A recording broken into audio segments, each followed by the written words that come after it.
చూడు స్వప్న, నువ్వే కరెక్ట్. ఏమిటి? అభిమన్యు కేసులో కోర్టుకు వెళ్లకుండా నువ్వే గెలిచావు.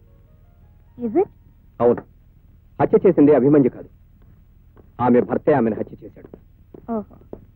Good morning sir. Good morning. ఏమిటి? సారీ సార్, మిమ్మల్ని అరెస్ట్ చేస్తాను. అరెస్టా? దేనికి? హత్య చేసినాను. హత్య? Yes sir. నేనా? ఎవరిని?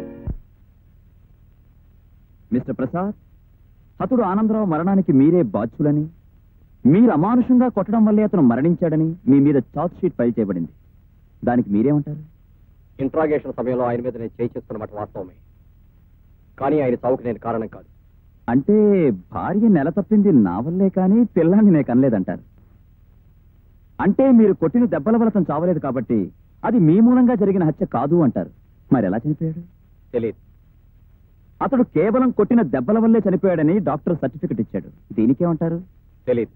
మీరు కొట్టెళ్ళిన తర్వాత మరొకడొచ్చి కొట్టి చంపలేదుగా? తెలియదు. యువర్ ఆనర్, అడిగిన ప్రతిదానికి తెలియదు తెలియదు అని ముద్దాయి తెలివిగా సమాధానం చెప్పడం కేవలం చేసిన హత్య నుండి తప్పించుకోవడానికి సులువైన మార్గంగా భావిస్తున్నాడని కోర్టు వారు నమ్మాలి. Objection your honour. తెలియని విషయాన్ని తెలియదు తెలియదు అని చెప్పకపోతే తెలుసని చెప్తారా? తెలివైన లాయర్ గారిని ఇప్పుడు మీ ఇంట్లో మీ ఆవిడ ఏం చేస్తుంది అని అడిగితే తెలియదని చెప్తారా, తెలుసని చెప్తారా? Objection overruled. Thank you your honour. Mister Prasad, అతడు ఆనందరావు మిమ్మల్ని కలుసుకున్నది మొదలు హత్య జరిగే వరకు. Objection your honour. పీపీ గారు దీన్ని హత్య అని కేసుకి కొత్త రంగు పొలవడానికి ప్రయత్నిస్తున్నారు. Objection sustained.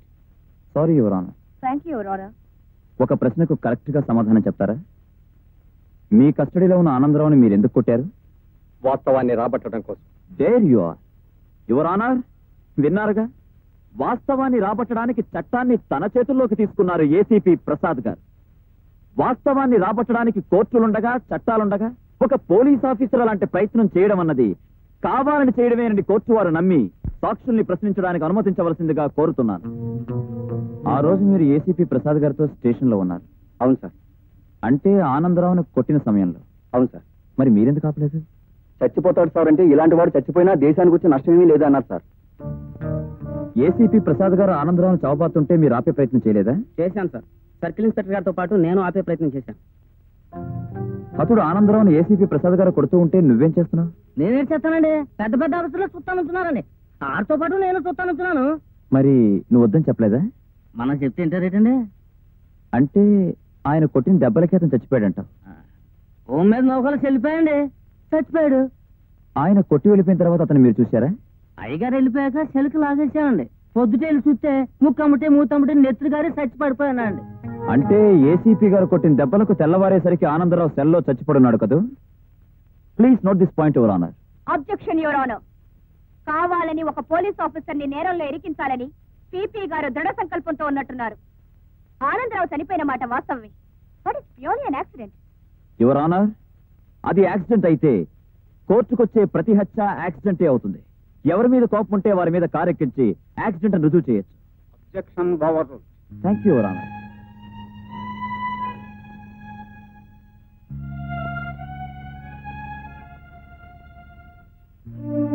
ఈ కేసు రేపటికి వాయిదా వేయబడింది.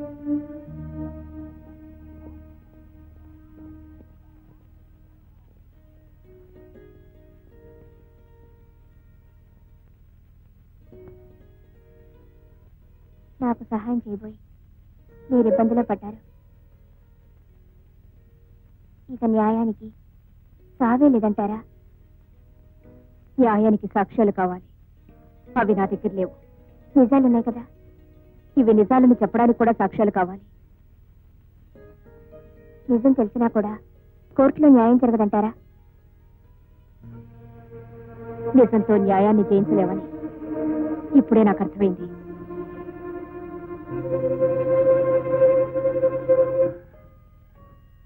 యువర్ ఆనర్, ప్రజారక్షణ కావించవలసిన బాధ్యత గల ఒక పోలీస్ ఆఫీసర్, చట్టాన్ని కాపాడవలసిన ఉన్నతోద్యోగి తనకున్న పరిమితుల్ని విస్మరించి చట్టం కంటే తన చేయి గొప్పదని నిరూపించుకునే ప్రయత్నంలో ఒక హత్యకు కారకుడయ్యాడని విన్న సాక్ష్యాల ద్వారా రుజువవుతున్నది. రక్షణ కోసం ఏర్పడిన ఈ వ్యవస్థ తన గొప్పతనాన్ని నిరూపించుకోవడానికి ఆ ప్రజలపైనే తిరుగుబాటు చేసి ప్రజల్ని భయభ్రాంతుల్ని చేయడం చట్టం సమర్థించకూడనిది. కాబట్టి హత్యకు పాల్పడినందుకు ముద్దాయి ప్రసాద్కి ఐపీసీ 119(302) సెక్షన్ల ప్రకారం కఠినమైన శిక్ష విధించి ప్రజల దృష్టిలో కించపరచబడుతున్న పోలీసు వ్యవస్థను ఉద్ధరించవలసిందిగా కోర్టు వారిని కోరుకుంటున్నాను.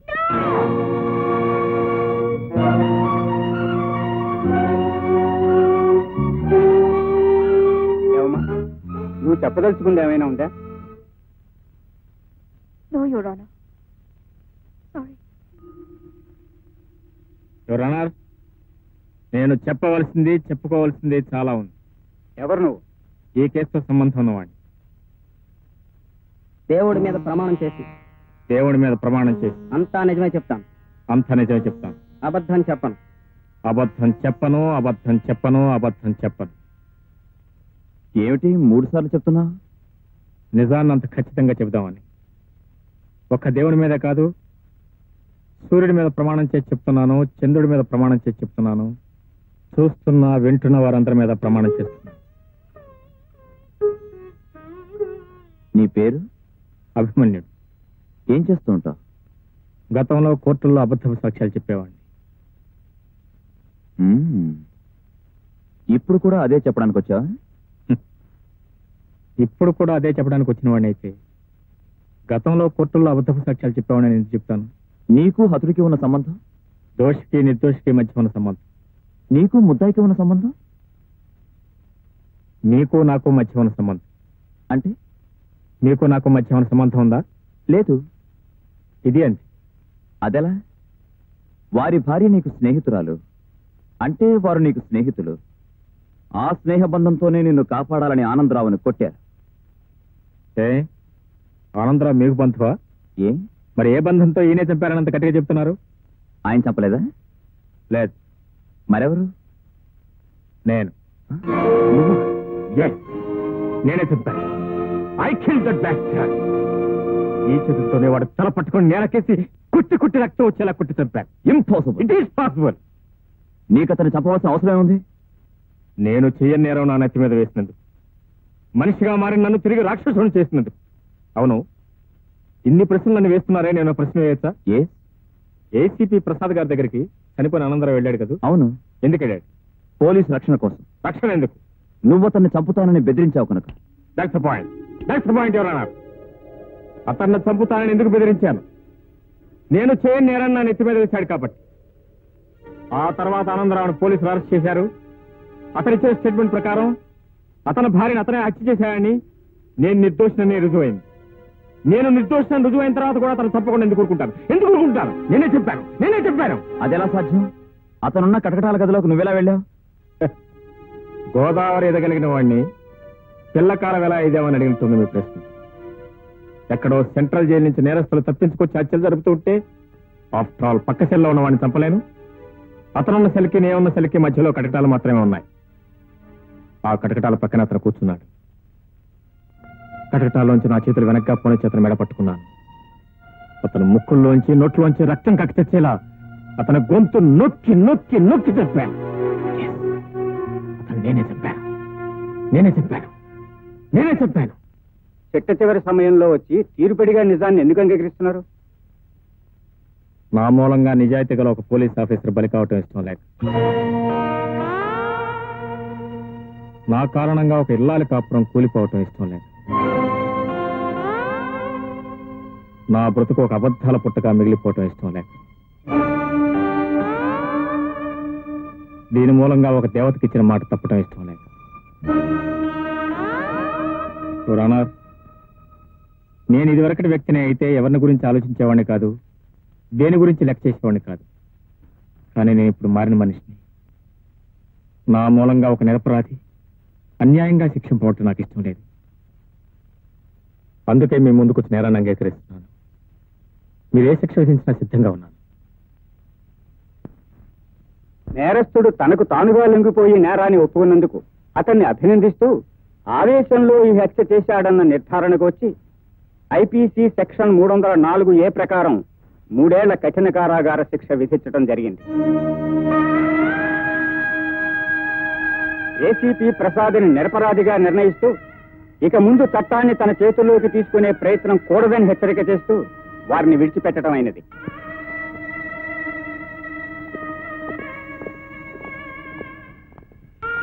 అభి, ఎందుకు ఇలా చేశావు? చంపడం, సాక్ష్యం చెప్పడం. అబద్ధపు సాక్ష్యం చెప్పడం. లేదు, నిజం చెప్పాను. దేవుని మీద ప్రమాణం చేసి నిజం చెప్పాను.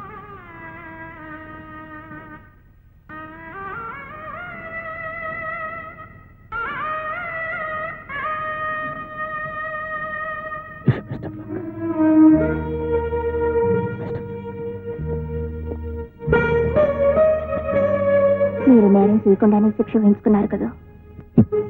చూడు కల్పన, గతంలో చేసిన తప్పుకి ఎప్పుడో ఒకప్పుడు ఎక్కడో చోట ఏదో ఒక విధంగా శిక్ష అనుభవించాల్సిందే. అప్పుడు కానీ చేసిన పాపం మాసిపోదు. బాబు